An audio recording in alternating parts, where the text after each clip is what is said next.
Hello everyone, TJOmega here for another daily video, number 886 in the streak. And because it's Valentine's Day, we need to do something of a more romantic topic today. We actually need to play to the holiday, because that's the YouTuber thing to do. So we decided that, we're going to focus on Arcee again. However, this time we're going to be focusing on the many characters who have been closely linked to Arcee, whether that was done intentionally by the writers or something that fans have inferred over the years. Now, I will admit, this one kind of struck me as a very obvious choice to do as far as a Valentine's Day episode goes. But really doing the research into Arcee's love life, I'm going to be honest with you, it's a lot thinner than I expected. I mean, for as many characters as she's been linked to over the years, a lot of it really is left to headcanon. So we're going to be discussing just about every iteration of this, and we'll be talking multiple Arcees as well. But we do have to start where the obvious place would be, and that is going to be Hot Rod. This was a thing even in the original appearance of Arcee, as the two did appear somewhat close, and Arcee did seem somewhat flirty with the chosen one of the movie. It's one of the only traits. Let's get it wrong. So let's get this straight, and don't be wrong about this. The 86 movie is absolutely playing to all of the most cliched tropes of the hero's journey. The only thing Hot Rod didn't do is get the girl. Arcee, yes, definitely spends time with him, definitely has like moments like this. Doesn't go beyond that, though. In fact, after he's promoted to leader of the Autobots, she doesn't really seem as interested anymore. Funny how that works. I'm assuming higher role, not enough time to spend flirting with the troops, as it were. Also, like, the hierarchy gets a little bit weird now. You know, it's very awkward for it's very awkward for the owner of a store or someone to like date one of their employees. There's favoritism that goes on. It gets awkward, you know. So never a good idea. Dating in the workspace, never really a good idea. However, this one is the most enduring. The Marvel Comics also played with the idea, with Arcee and Hot Rod being far more closely linked, especially in the UK comics. They actually did have quite a bit of time together there. So again, depicted as close, but remember, this was a franchise designed for boys in the 80s, so telling romance stories wasn't exactly high on their list. So again, a lot of it is, you know, more played for laughs when it does come up. None of it's like a really serious story or romance or anything like that.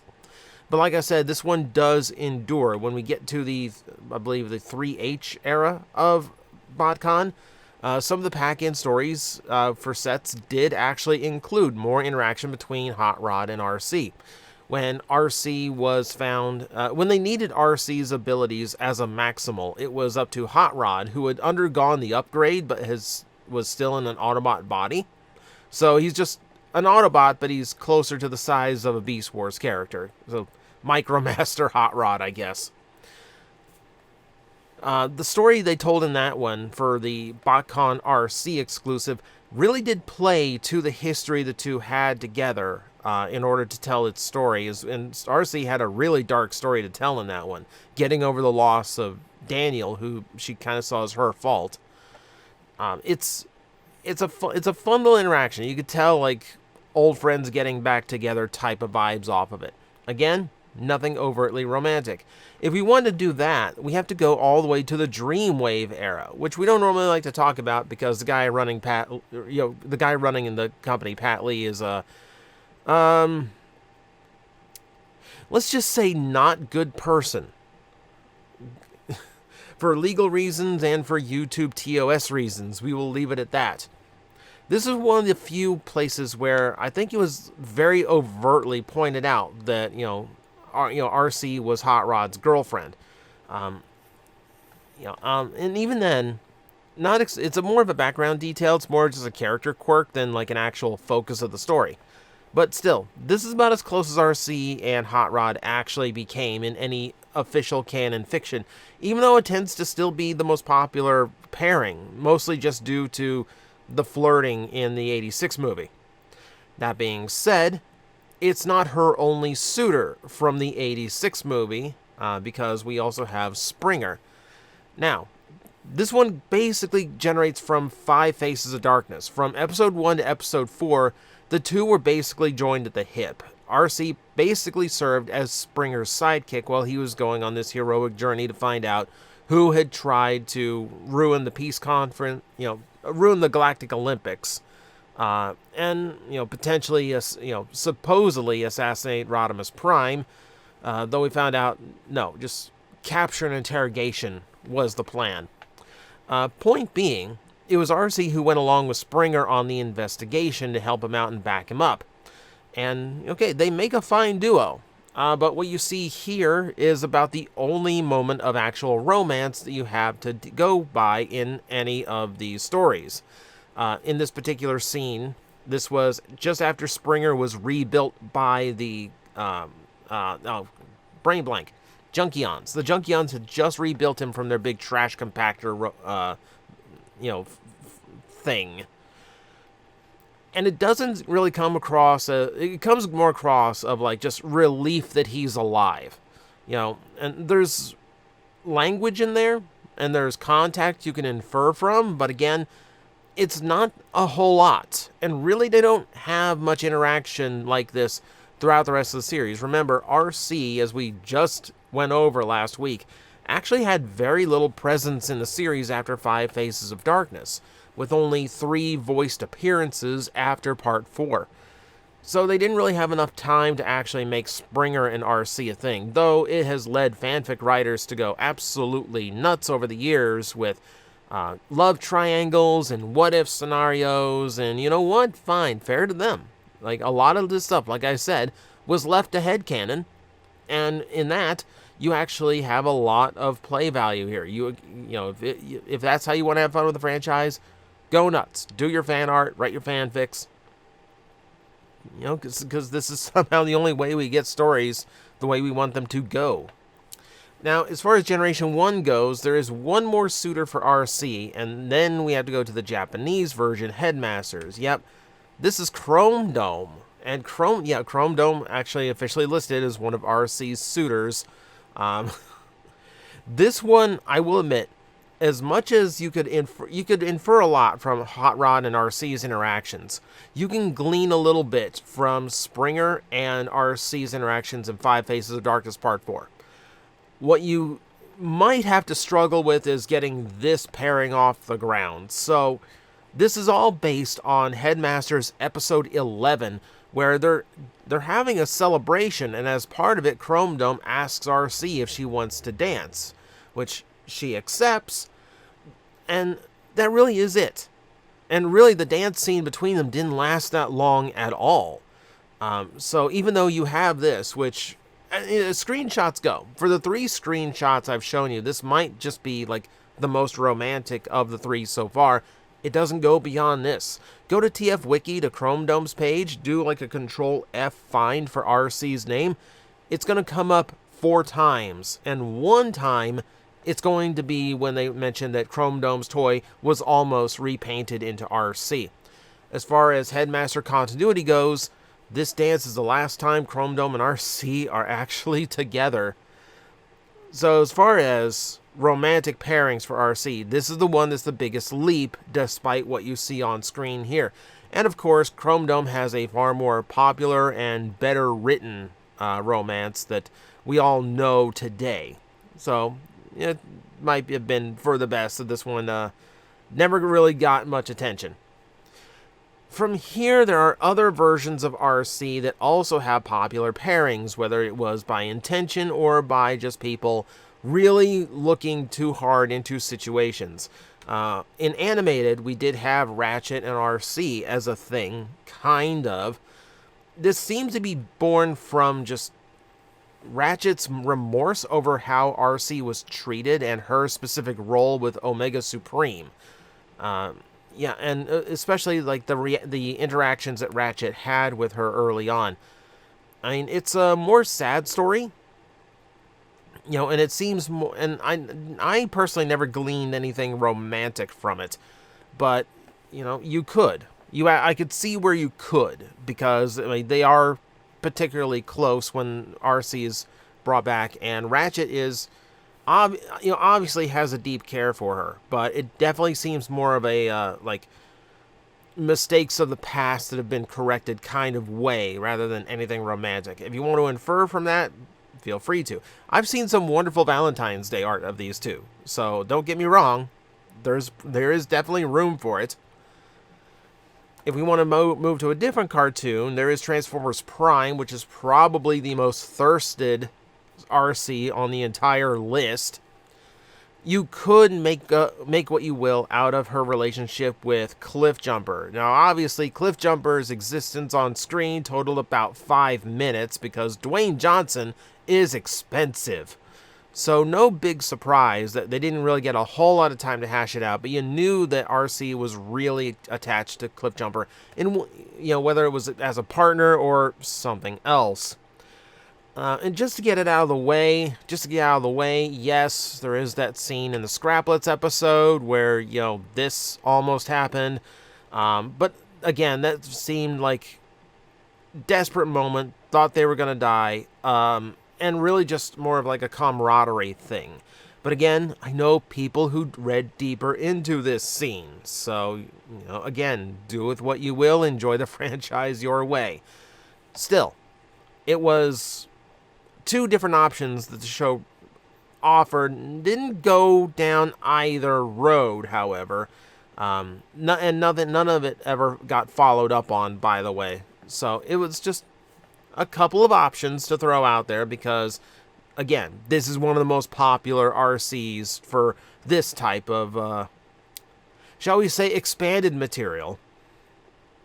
Let's get back into more actual romances. Let's get into a weird one. We're going into the comic books for the rest of the video, and that's going to bring us to Devil's Due and the G.I. Joe crossover series, specifically the 3rd crossover, where it was Bumblebee, of all characters, flirting with Arcee. And the difference here is that Arcee actually seemed to reciprocate this, unlike some of the advances of Hot Rod over the years. This, was again extraordinarily brief. It definitely showed that there was a relationship between the two, and definitely not one that you needed inference from. This is like, Arcee's line here might be one of the most suggestive I have ever seen in a Transformers anything. It's up to your imagination whether she just wants to maintain the balance of his tires, or point being, this one didn't last long. In fact, Bumblebee wouldn't even make it out of this race as he was caught in Serpent OR's tentacles and crushed, and then died. Yeah, I'm probably gonna do a whole video about how many times Bumblebee has died, just in case you thought that, the new comics used it as shock value. We've been down that road before. We've been there before. So, there's only 2 left on my list. So, Arcee has been connected to a lot of characters, but like I said, most of them ended very briefly, and they really weren't that substantial. And if you wanted to see them as an actual relationship, it's mostly just left to your headcanon. However, IDW gave us 2 different options for Arcee in 1.0 and 2.0, and both told very different stories that actually had a focus on romantic connection. The first one being Aileron. So in this one, the culmination of it, I felt, came a little bit quickly, because it was a moment of passion kind of thing where Aileron saved Arcee from falling to her death and got a kiss as a reward, like a full-on lip-to-lip. But they did have build-up between the two. Arcee was confiding a lot of things in Aileron and finding a lot more comfort in being around her than any of the other members of the cast at the time. So you would have a lot of scenes where the two were just kind of talking and musing over things together. So it's definitely a better cooked relationship. It's not out of nowhere flirting. It's not, like you have to headcanon it. No, we see their first interactions. We see them becoming closer. We see how much Arcee trusts Aileron. And yeah, we see the two, very connected to each other. And it's an important relationship for two reasons. Number one, this version of Arcee was like the insane, kill-crazed one when she started out.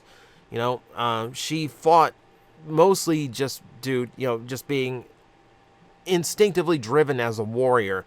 But having a new love in Aileron gave her something to actually fight for, especially in the final battle when Unicron became a threat.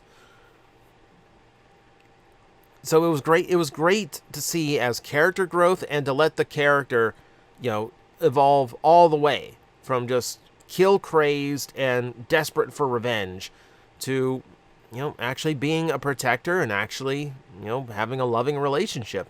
It's a very nice culmination of Arcee's entire character in IDW 1.0.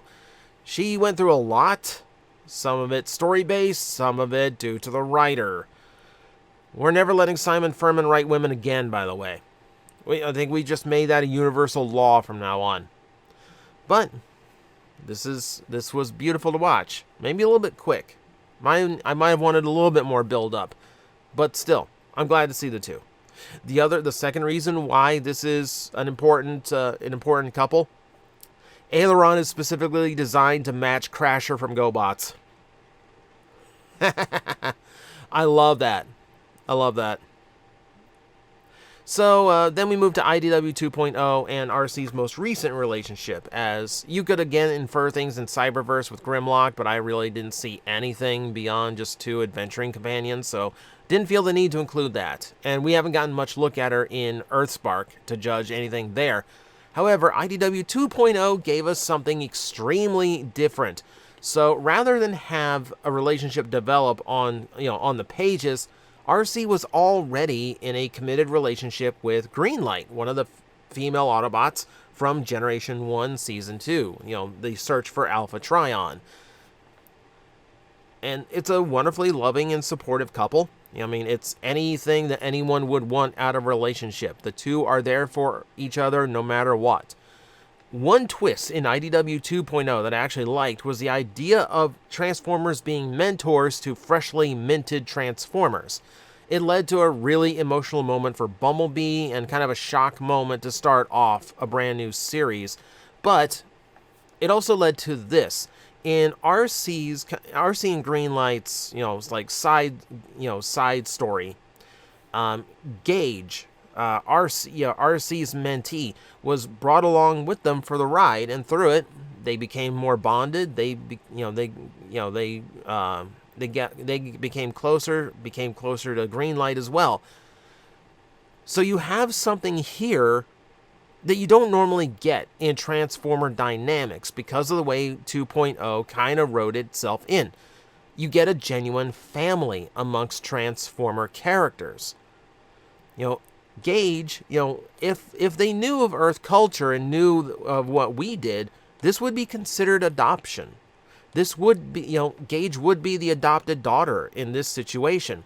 So to see a family dynamic here is extremely rare in Transformer characters, and as much as I will grief on IDW 2.0, this is one of the biggest successes that they did. The way they set things up allows for storytelling like this. And it's different in Transformers at a time when they needed to be different, and in most other directions, they really weren't.